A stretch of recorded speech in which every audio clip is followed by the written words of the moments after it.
and welcome to Tuesday Newsday, your #1 resource for the entire week's worth of VR news. Quest 2, 3, and Pro all receive an actually pretty sizable update this week with V60, bringing a significant power boost, all while Meta pauses sales of its own accessories amid some major issues. We got this LEGO VR game on the way, and we gotta talk about these crazy VR haptic gloves that allow you to feel VR in a totally new way. We got all that and so much more, and we'll get right into it after a quick word from the absolute best sponsor of all time, SideQuest. So, you've probably heard of SideQuest before. I mean, they're only one of the largest VR storefronts out there with thousands of VR games and apps available for download and sideloading, but you may not have heard that SideQuest has its own social VR platform, Banter. Basically, take everything that is Horizon Worlds, a corporate, stuffy, hyper-moderated hellscape, and flip that on its head. I mean, there's a shot from their trailer that I don't even know if I could show you on YouTube. It's a true Wild West VR social application with full physics integrations and endless possibilities, and it's pretty awesome. And a huge bonus, SideQuest is giving away a Quest 3 every single week until Christmas within Banter. All you gotta do is be online in the game and you might be picked. Details are in the description, so check it out. Alright, but we have a lot of news to cover, so let's just get right into it. I figured we'd start this one off with something kinda crazy that I just came across. A brand new set of haptic gloves that allow you to not only feel virtual objects with your hands, but also allow you to feel differences in textures between different virtual objects. This is fluid reality. Recently spun off from research at the Carnegie Mellon University, these gloves are quite a bit different than anything that's come before it, essentially pioneering an entirely new haptic method. Each fingertip has around 160 fluid-filled bubbles that are actuated through a tiny pump, and this allows you to feel all sorts of textures. There's a distinction between, say, how a rock feels in hand compared to a smooth piece of wood, and this replicates that. And this is so different than anything else out there because right now, most gloves just vibrate, or there's the other alternative of using a giant air compressor. So yeah, it's a pretty huge breakthrough. And I think the really cool part about this is that these gloves are significantly cheaper to manufacture and sell than most other currently existing haptic solutions. Fluid Reality estimates that the cost per glove is around $1,000 per hand, which may sound like a lot until you hear that the comparable solution, Haptics, which does something sort of similar, costs around 5 times that per glove, and that's on the cheap end, while again also literally requiring you to wear an air compressor on your back. And this also got me thinking about a different application of Fluid Reality. They showed that you can embed these haptic pockets in a screen, which looks awesome, but what if you put them on VR controllers even? And I only say this because even after thousands of hours in VR, when a game asks me to press, say, the X button, I still have to do that little peek underneath the headset to see which one is X, and I hope I'm not the only one there. But just imagine, instead of visually prompting you in VR which button to press, which you can't see the button, what if the correct button just sort of pops up? Just a thought. But now, let's talk about V60, the newest update coming to the Meta Quest 2, 3, and Pro. And surprisingly, there's actually a lot this time around, and V60 kind of solves a lot of the big problems that I personally have had with Quests in general. Starting with the feature called Improved Boundary Recall. So I think one of the most annoying parts of using a Quest is when the headset seemingly just forgets the play space that you had set up. You'll be in the same room that you've always been, ready to beat some sabers, and then you gotta set up your play space for like the 20th time. I don't know, maybe that's just a me problem, but with V60, Improved Boundary Recall uses, quote, cloud computing capabilities that not only allows the headset to remember more boundaries in general, but also connects your boundaries to a 3D point cloud, essentially saving the spatial coordinates of your boundaries, so that when you're in the same coordinates, it knows and it pulls up that boundary again. And you can turn this feature on by going into settings and sharing your point cloud data, and I guess it's just the same idea as always, share some data for a bit more convenience. On the flip side of that, all Quest headsets just got the capability for full end-to-end cloud backup encryption, meaning that when enabled, nobody, not even Meta, can access your headset's cloud backups. So yeah, that's awesome. But even more came in this update, including a new first-party application called Layout, and it's kind of like the iPhone's Measure app. It allows you to measure real-world objects through pass-through, which is is also cool. We also got a few new home environments that actually look pretty good, and for some reason, the in-headset phone notification feature has been removed. Not that I actually used it, but I'm sure there's someone out there that did, and there's no reason for the removal, it's just been discontinued. But I think definitely the biggest part of V60 is yet another huge performance boost, at least for some people. This time, it's unfortunately not for Quest 2 or 3, but instead, it's for the Pro. And so I'm not sure if everyone knew about this. I actually kind of just recently learned all about it as I've been building my Quest application with mixed reality, but all Quest headsets actually lose quite a bit of CPU and GPU power when in mixed reality mode, and it makes total sense. The headsets have to dedicate some CPU and GPU headroom for the pass-through camera streams and all sorts of calculations for mixed reality, and the loss of performance is probably more than you'd think. For most mixed reality applications, you only have about 80% of the GPU and 85% of the CPU headroom that you'd normally have in VR. And well, Quest Pro just got a pretty significant clock boost for that exact situation, and since the launch, the Pro now has a 34% higher CPU and almost 20% higher GPU performance, at least within mixed reality applications, which is crazy awesome. Snappier UI, better frame rates, all around, it's just great news for the 10 people, including myself, that have a Quest Pro, that is. However, not all was great regarding Meta this past week. V60 is great, but their first-party accessories are definitely not. Official Quest 3 Elite battery straps have halted sales temporarily for a variety of reasons. In fact, my Elite battery strap that I bought has already broke, which is crazy. Just right now, in general, the head straps from Meta have serious reliability issues. Some users can't get it to actually charge their headsets. That happens to me sometimes. Others have had physical failures, like on mine. The back of the head strap just fell apart while using it one day. And Meta is replacing these as they're required to do by law, but I will just say as a PSA, as tempting as it is just to grab it in the store, just stay away from the Elite battery strap. There are multiple issues right now with them, so whatever you do, just don't waste your money and throw 130 bucks down the hole. But now it's time for a meme break!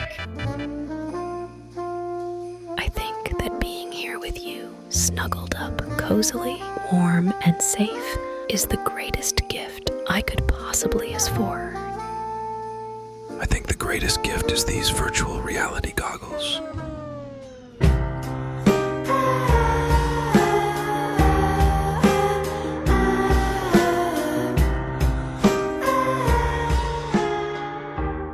Okay, that was kind of dark, but back to the news. GTA 6 trailer dropped. Yeah, I don't know, it's not necessarily VR related, but it's still kind of cool. I mean, who knows, by its release date in 2025, maybe it'll have VR support? I guess either way, people will find a way to mod VR into it like they have with most other big games, including GTA 5, so that's something to look forward to. But on the topic of VR games in general, something pretty interesting's been happening. All within the past few months, tons of VR games have all gotten delayed. Some of them even indefinitely. And yeah, delays happen all the time, but these specific delays happen to be some of VR's biggest upcoming titles that people have been looking forward to for a while now. Starting with Behemoth from the creators of The Walking Dead Saints and Sinners. This is a Skyrim-looking VR title, I guess we don't really know much about it, and it was moved all the way back an entire year to late 2024, rather than the, well, now that it was supposed to release. Attack on Titan VR was also delayed yet again, also for late 2024 when it was originally going to release this winter. Stranger Things VR has also been delayed indefinitely, maybe forever, possibly put on the same shelf that Grand Theft Auto San Andreas VR was. Bulletstorm has been delayed for who knows how long. Phasmophobia for PSVR 2 has also been delayed. Look, there's been a lot of VR game delays, which kind of sucks for this winter's VR catalog, but I always have the same stance regarding these sorts of situations. I'd rather delays happen than receive a broken game at launch like we're so used to nowadays. Late is just for a little while, suck is forever. One game that has not been delayed, however, is one that I'm actually pretty excited for. And I haven't really seen it being talked about much, and that's LEGO Bricktales. So I've always been a huge LEGO fan. It's probably provided some of my fondest childhood memories as my toy of choice. And to be honest, I would still have a ton of LEGO sets around everywhere and probably still play with Legos to this day. That is, if I didn't actually have to have Legos everywhere. Which is why I'm pretty pumped for Bricktales Immortals, coming out in just a couple days. Yeah, the game has a story mode, which is cool and all. I don't really care too much about that. What I'm excited about is mixed reality Lego building. It's like all the benefits of Legos. You get to build and play with Legos in your room and do whatever you want, but you don't have to clean up any Legos, or even worse, step on them. Sounds like an absolute dream. Yeah, so I hope this does well, and I hope it actually is good, but I also have to bring up a little weird fear that I have in the back of my mind about Lego mixed reality games. I just have this feeling that one day we're going to be paying full price $30 a set for Legos and not even get physical blocks anymore, just like mixed reality NFT Legos. I don't know. But now I want to talk about a really cool bit of VR research that I just came across. And you know what? This one is quite literally cool. It has to do with temperature. And if you're into how VR can trick the brain, I think this might interest you. So researchers at the University of Scuba have recently developed a breakthrough technology in the form of a non-contact device that allows the user to perceive temperature changes, all without actually changing the user's skin temperature. And that may sound a bit trivial. It's just making things hot or cold, but I promise this gets really interesting. This breakthrough actually solves a pretty huge problem that temperature-related haptics, especially in VR, just inherently have. Right now, in a virtual reality simulation, whether you're in a volcano or next to a glacier, you never actually experience any change in temperature. You're still just in that air-conditioned bedroom. But imagine if you could actually experience even a small change in temperature to accommodate some sort of virtual stimuli. Obviously, it would add to the immersion immensely. Amusement park rides have been using this trick for decades with something called brain fire. Increasing the temperature of a space by even a couple degrees mixed with audiovisual stimuli have been proven to make rides and attractions far more believable and enjoyable. The problem with this in VR, though, is that heat transfer is very slow and inefficient. It requires a lot of energy, and strapping on hot plates all over your body isn't exactly the safest thing to do. Plus, if you heat up someone's skin to make them hot, then it will of course take time and energy to cool it back down. So instead of an explosion feeling like a burst of heat, it's more like a stove heating up and then cooling back down. Not super believable, it's like a haptic lag. This device, however, solves most of that with a system of cool airflow mixed with an alternating light source. And this enables rapid perceived temperature changes, and the special thing is that the skin doesn't actually get hot or cold, but the users in the study say that it feels like it does. It's a perceived change. And I think the cool thing is that these researchers have made this with VR specifically in mind, and it's kind of a rare side of haptic research too. A lot of people are doing haptics, but not many are doing temperature. And of course, while this still has a really long way to go, good temperature feedback physically is probably the best immersion that we'll get without just going full Neuralink, so I'm definitely here for it. And I also have a bit of personal news. For the third year in a row, PHIA and I will be hosting a huge VR Christmas party and rave in VRChat, and well, you are invited. Every year, it's absolutely one of my favorite events where we all get to hang out and join in the holiday spirit, and this year I've also been working on some pretty big updates for my Club World Schism where it's going to be hosted, so I can tell you now, you won't want to miss it. We'll be hosting the party on Christmas Eve, so the 23rd, and for details and an invite when it's ready, you can either join in my Discord server, which is down below, or join our mutual VRChat group, Reality Explorers. And I hope to see you there. But of course, we're not done yet, and it's time for Question of the Week. From Urban Fuel: do you think that Varjo has a chance of seriously competing with the Apple Vision Pro in the high-end market? And this is a really good one. So in last week's video, I got to try out the Varjo XR4, a pretty insane package of a headset with 4K displays, eye tracking, the whole 9 yards, and a price to show for it, costing just a bit more than the upcoming Vision Pro. And I gotta be real, in terms of the XR4 competing directly with Apple's headset, I think they're for very different audiences and purposes. They do very different things. Specs-wise, on paper, they're similar, but the XR4 has to be tethered to a Windows PC, while Vision Pro is a full standalone unit on its own OS, which is amazing in many ways, but it's also a huge limiting factor. And while being tethered to a PC is a limiting factor for the XR4, it's also its biggest benefit. At this point, you can do almost anything you want with a Windows-based PC VR headset. There's a decade of work that's gone into making the platform usable, but this is Apple's first foray. And so in terms of direct competition, at the highest end of enterprise applications where people might be using VR or MR every single day for design or industrial applications, well, at that point, they'll probably just have both to be real. Just like how many people have a MacBook as a laptop but a PC for work, they do different things and they are good at different things. And if it's a tool, it's a tool. Now, in terms of the consumer side where you don't just have money to throw around, no doubt the Vision Pro will destroy the XR4 in terms of sales. And it'll probably be a more usable experience for the average consumer as well. I mean, it's Apple at the end of the day. But still, I'll have to wait until I have both in hands. Like I said, they do similar things very differently, and they're for different applications. And that was question of the week. Leave your own down below and I'll answer one next week. It feels so good to have question of the week and meme break in one video. But I wanted to say thank you to all of my Patreon supporters for making this video possible. I couldn't do any of this without you. And don't forget to like this video if you loved it, subscribe if you want more of this, and hit that freaking bell if you just can't live without it. Much love,